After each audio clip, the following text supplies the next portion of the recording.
Okay. Hello. Good evening, everyone. Thank you for joining my YouTube page, Rooted in Peace with Christina Houston. Um, just wanted to step in to let you know that I'm starting a series one today in reference to the meaning behind my book, Rooted in Peace. As some of you know, that this book was wrote in a place where I was broken, I was betrayed, I was grieving the loss of my mother. I was going through a divorce. I was laid off from my job and life was happening. And in order for me um, to juggle all those things that was going on in my life at one time, even though I journaled and I always journaled as a little kid, I can't remember how long it's when I started journaling. Probably, I'm not for sure. But the last um, year, it was imperative for me to journal because it was so many things going on in my life that I did not know what to do. Did not know what to do. It was, to be honest, I felt like I was losing my mind. It was just so many things that I was juggling. And so journaling actually was my way of putting all those things that was in my head and the things that I was going through. It allowed me um, to vent on paper, and it helped me to just rejuvenate. Just remind me that this is just a chapter of your life, Chrissy. So don't get discouraged. Just keep going. Just keep going. And that's the only thing that I knew how to do is continue to keep going, persevere. And that's something that I tell my children, and I have always told my children, is whatever life throws at you, the key is not giving up. Quitting is not an option. You keep pushing forward. So that's what I was doing. I was pushing forward, not knowing where my help was going to come from. I know what the Bible said at that time, but I didn't see it. I didn't believe it. Um, so what I started to do besides journaling, I started listening to um, other YouTube channels, people going through things similar to what I was going through, and also um, creating a routine every day, like working out, every day and journaling every day, just setting a healthy routine every single day to help me not focus too much on what was going on in my life. Because as I stated, I don't know if you guys have ever experienced this, but when you go through so much, it's like it's so many, like a computer, you have so many tabs open, and your computer starts to slow down. And that's how my mind felt. I felt like that it was so many tabs open that I was degressing. Like I was like it was any day now I was going to fall. Any day now I was going to fall. And so um, by creating that routine, it helped me to keep the tabs open that I wanted to be open. And I left the ones closed that I didn't really have control over. So I tried to like balance it out, if that makes sense. But anyway, moving forward, um,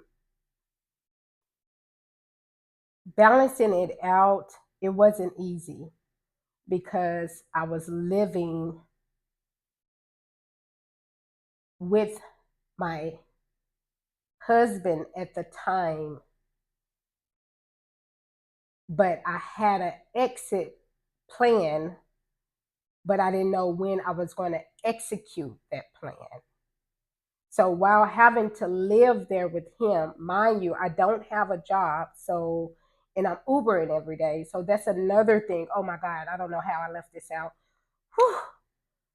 Oh, Ubering was so relaxing. I mean, every person that I picked up had so many positive nuggets that they instilled in me. Some I shared with them on what was going on in my life when I felt comfortable. Some would just get in and just start talking and we lead into another conversation. That was that Ubering was really, really, really rejuvenating. And I probably Uber probably for probably a good 6 months. I would get up like 5:30, start Ubering 5:30 in the morning to like 3:30 in the afternoon. And by the grace of God, all of my bills was paid. I didn't get behind.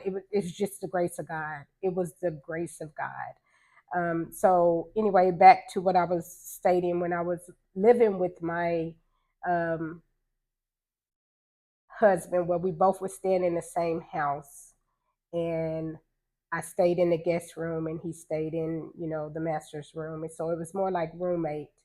But he would try to play with my head, like he would Valentine's Day come around, he try to, ask me to let's he want to take me out for Valentine's Day, and just all this stuff that would it's just manipulation. It's just manipulation. And so I sort of almost fell for it, but I had to remember prior to all of this what happened. The constantly disrespect, the constantly um, going to strip clubs, the constantly just blowing money. I'm not saying like $300 and $400. I'm talking about real money, thousands of dollars, blowing money.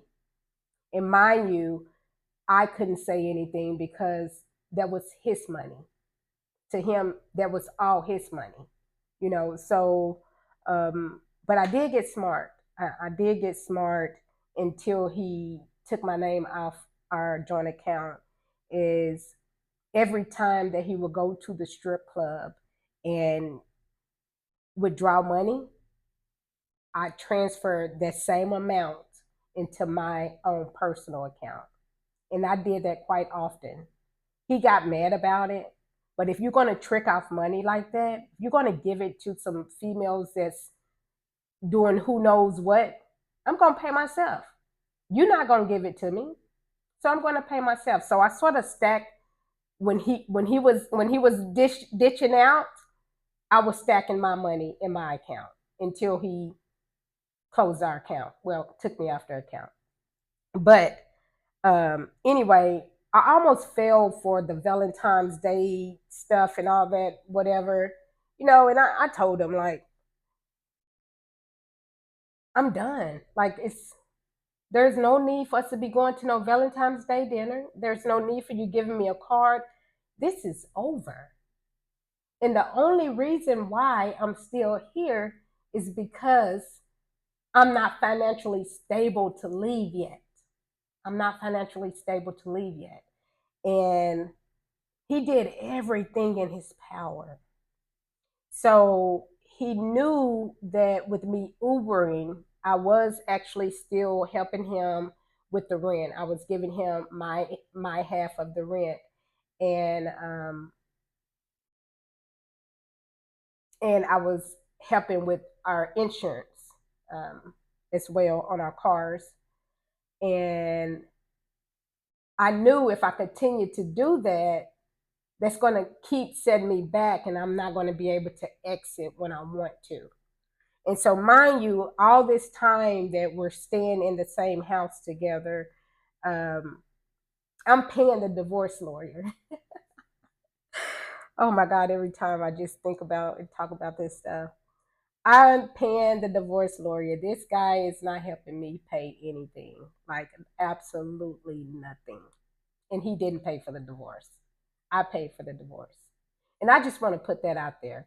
I paid $6,500 for a divorce. $6,500 for a divorce. So all of you that's getting a divorce, make sure that you are doing the right thing and make sure you have the right attorney.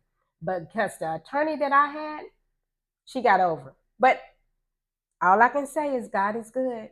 God is good. He gonna look out for his daughter. But I'm not gonna get off topic. Back to my ex. So anyway, with me having to help him, I stopped. I stopped helping with the insurance. I stopped paying the half of the rent. I stopped doing all that. That money I'm putting up. I'm putting up into my account so I can go ahead and leave here. So um, as I decide that, he's asking me, you're not going to give me the money for the rent. No, I'm not. I'm not going to give you the money for the rent or anything. Matter of fact, we can take my vehicle off your insurance and I will cover insurance for my vehicle in my name. And that's exactly what I did. So he thought I was playing about that and I was serious. So I put my insurance on my car and he can figure out what he's going to do with the insurance on his cars. That's not my problem. Because mind you, I got an exit plan going on here. I have an exit plan. I'm just trying to execute it in a way that I would be like financially strapped to make that exit. I don't want to do it and I don't have enough to cover me when I do leave. So I cut all that off. I didn't pay anything. So one day I was Ubering and he texted me and he was like, excuse me. He was like, I know you're not out Ubering all this time. Like when you come home, I'm gonna check your phone. Like you not answering your phone and all. Hold up, wait a minute.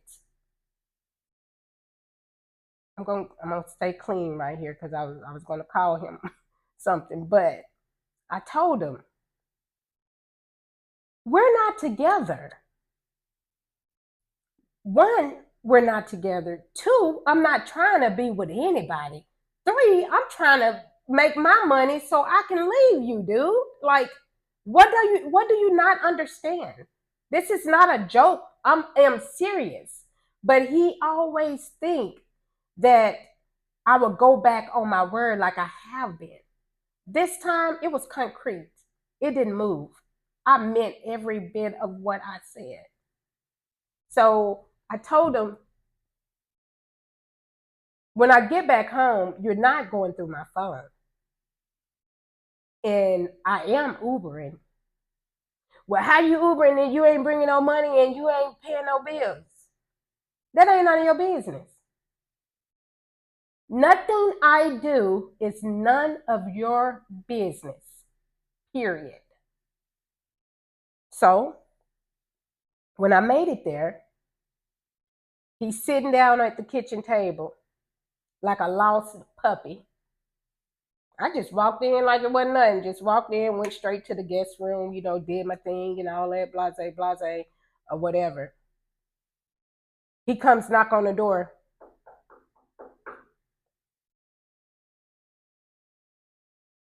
Can we talk? About what? I mean, I really need to pay this insurance and I really need to pay the rent. Kelly, I told you it's not my problem. It's not my problem. You figure it out. Mm-mm. Well, if you're not going to be able to pay me the rent or pay this help me with this insurance, you need to be out by.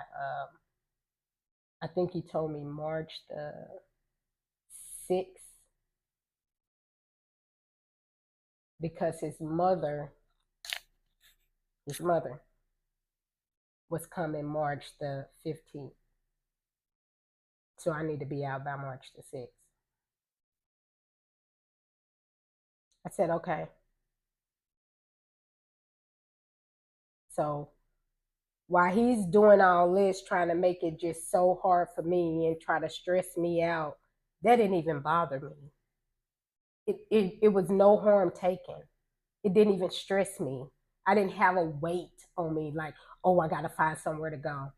Because this type of behavior from this man is normal. He has put me out so many times within the 14 years. It is normal behavior for him. But the difference this time is when I leave, I'm leaving for good. It's no coming back. And that's exactly what I meant.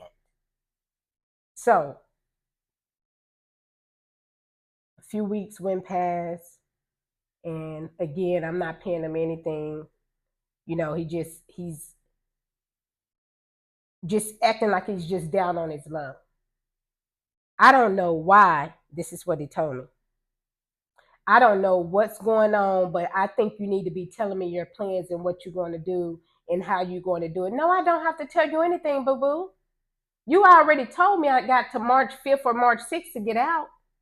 What is it that I have to tell? I don't have to tell you nothing. I don't have to tell you nothing, and I'm not going to tell you anything. Again, this is a place where he's not used to me telling him, not telling him my plans, because I always tell him my plans so he can manipulate them. This time I didn't do it. And this what was driving him. It was driving him insane because he didn't know what to do. He didn't know what to expect. He did not know anything. And I liked it like that. I set up an appointment with my lawyer and I told her what he was saying. And she was like, he can't put you out or whatever. So I was telling her my plan. Hey, I got um, a job lined up in another state. And if I leave him, would that hinder me being able to get anything from him when we go before the judge? And she was like, no, so she confirmed that. She was like, no, because I was hearing like they would say that you abandon your household and your husband and all that or whatever, and you won't be entitled to anything, which I didn't get anything anyway. But I was trying to do the right thing. I thought I was going to get something. But anyway, we'll talk about that another day. So after she confirmed that, um, this was on a Friday, and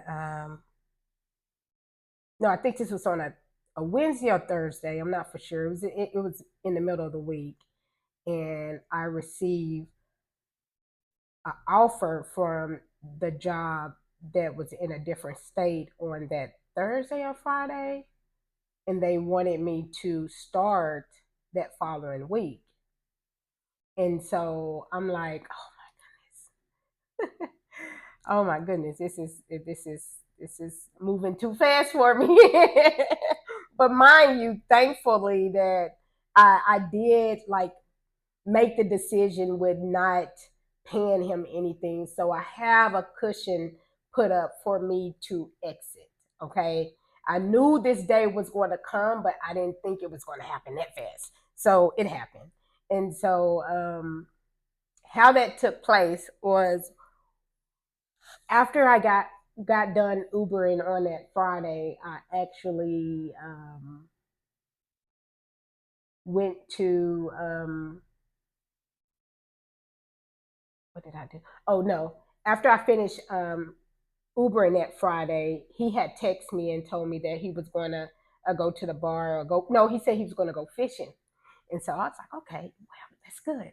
So by the time I made it home, I knew that I had to pack up my things.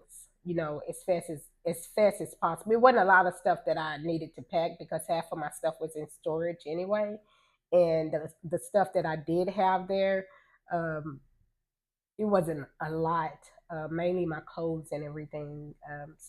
But anyway, what I did was um, I actually covered the Ring doorbell so he wouldn't know exactly what I was doing. So I covered that, and I um, started packing my car. And I have a video of that. I need to post that. I forgot I had a video. So I packed my car to the max. I put everything I possibly could in my car. Because I knew I had a plan. And so the plan was go ahead and pack my car on that Friday. And that was good that he wasn't there. Pack it up. And then on that Saturday morning, just pull out at 3 o'clock that morning. And so, anyway, when he came in that night, that Friday night, it was pretty late. And I was trying to get him to do something with the iPad that I got for him. I wanted him to take his information off or whatever. But he wouldn't do it or whatever. He was so drunk and all that stuff, he wouldn't do it or whatever. So, anyway, fast forwarding. Um, so that morning at 3 o'clock, I left. I left the key, the door key, and everything on the nightstand, and I was gone. And I put my phone on, I blocked him. And you probably saying, well, why did you block him? I blocked him because I needed peace while exiting. I didn't need any distractions. I didn't need to hear his voice. I didn't need to hear nobody's voice but the grace of God. And when I say I drove 18 hours by myself, snotting, crying, worshiping, rejoicing, praying, all of these things. 18 hours with some Cheetos, Nutter Butters, and a Mountain Dew. That was the best drive that I have ever drove in my life. And I say that to say is because even though I was hurting inside, even though that this man stripped me from every possible thing that he could possibly do. And all I wanted to do is do the right thing for our family, for us, and our future. And anybody know me, they know this. I gave this man more than enough chances. Before I even married him, I gave him bukus of chances before I married him. But I knew I should have never married him. And the reason why I say that is because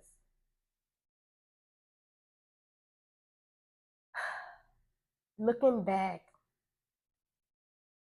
on when I left him initially before we got married um, and we got back together during COVID. I don't know if you guys are following me, but when I initially left him,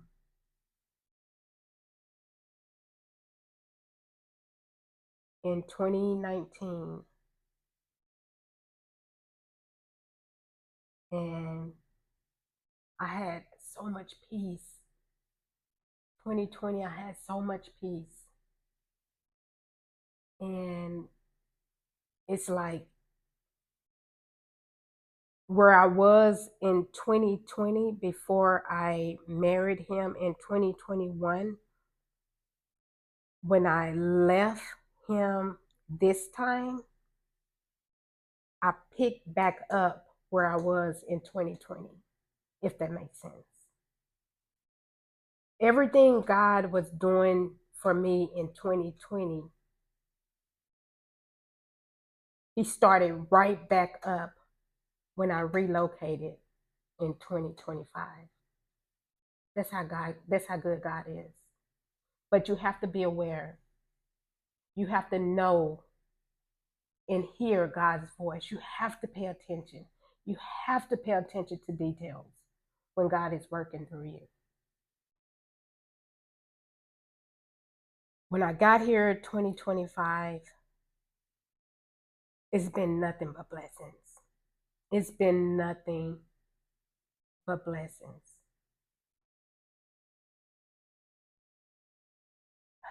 So now that I'm here, and mind you guys, I told you that I drove my car here, which was in his name.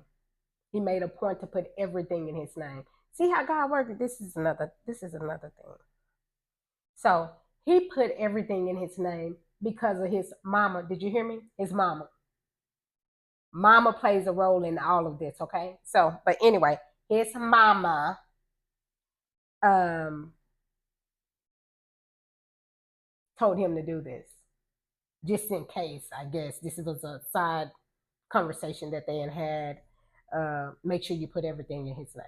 Anyway, everything was in his name.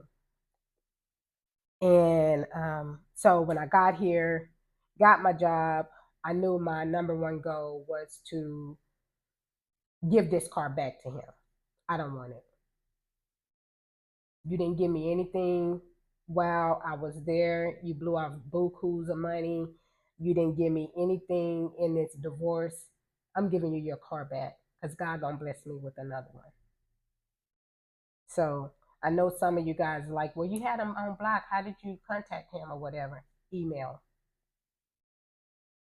I emailed him, told him that he can make arrangements to come pick up the car.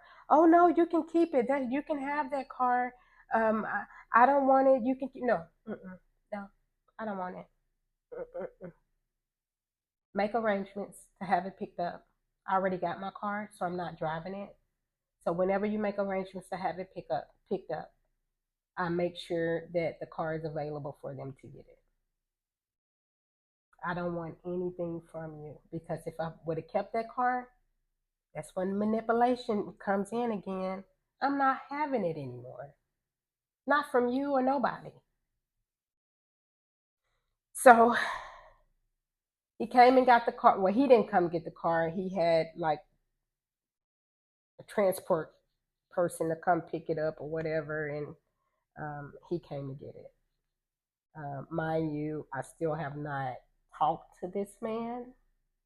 I don't plan on talking to this man because there's nothing that I have to say to him.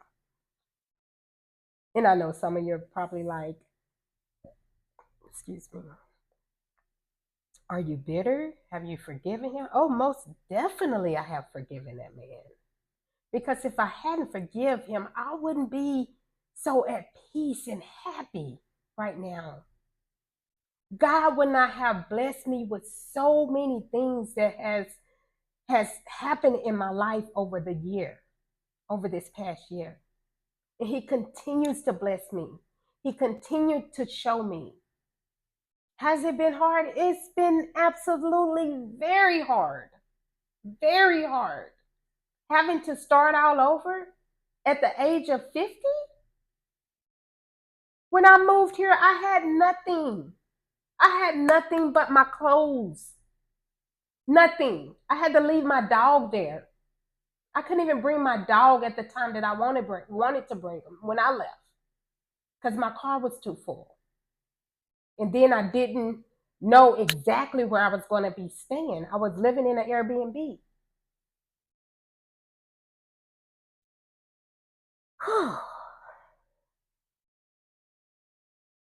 So I'm going to cut it off right there,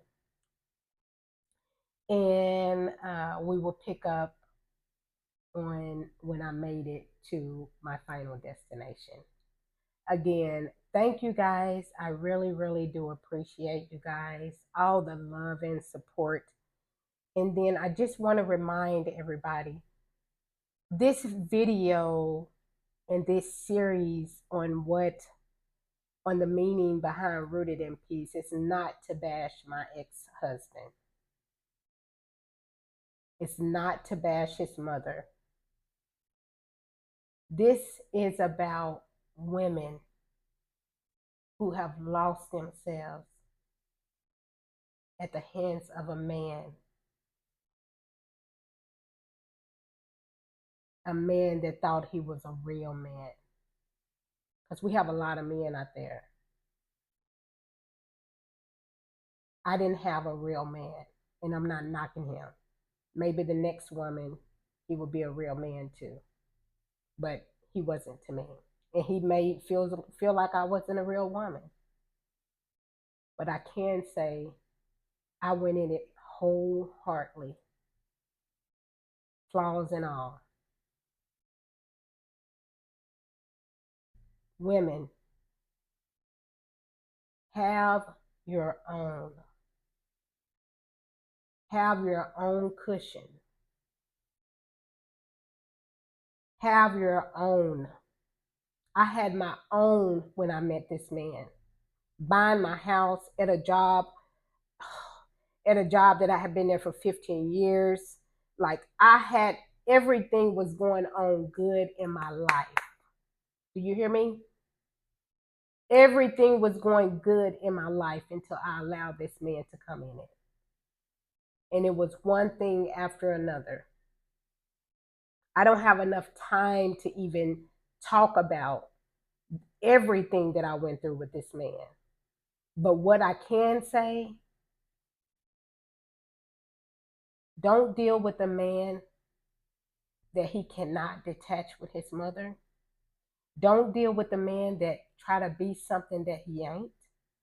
Don't deal with a man that is a major manipulator. Don't deal with a man that live for now, do not have a plan for the future. Don't deal with a man that does not take care of his kids the way he needs to. Don't deal with a man that don't value you and love you for who you are. Don't deal with a man that cannot put you first. Don't deal with a man that is not your biggest cheerleader. Don't deal with a man that cannot love himself. And don't deal with a man that does not have their relationship with God. That's number one right there. And they can play that role like they do. That's how he got me. They can play that role like they are all head over heels for God and their relationship. They can, oh my God, they can play it. This one, my ex-husband, oh, he played it. He played it well. A great manipulator. But women, it's all about you. It's about us. Because you know what? If it wasn't from us, they will not be here today. Am I bashing men? No, I'm not bashing men. I'm not. I promise you I'm not. I love a handsome black man that's taking care of his business 100-fold. That's able to vent when he's having a problem, when he don't got it all figured out. That can come to me humbly and say, baby, I thought I had it, but what do you think? That's what marriage is about. We come together. When one down, I build you up.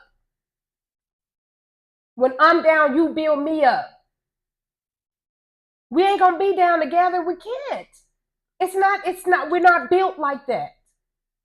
It's Babel. I'm going to calm down because y'all know I can go all the way up there. Be real with yourself. Have joy. Have love. Forgive. And put the Holy Spirit first. It's all about peace. Peace is priceless, you guys.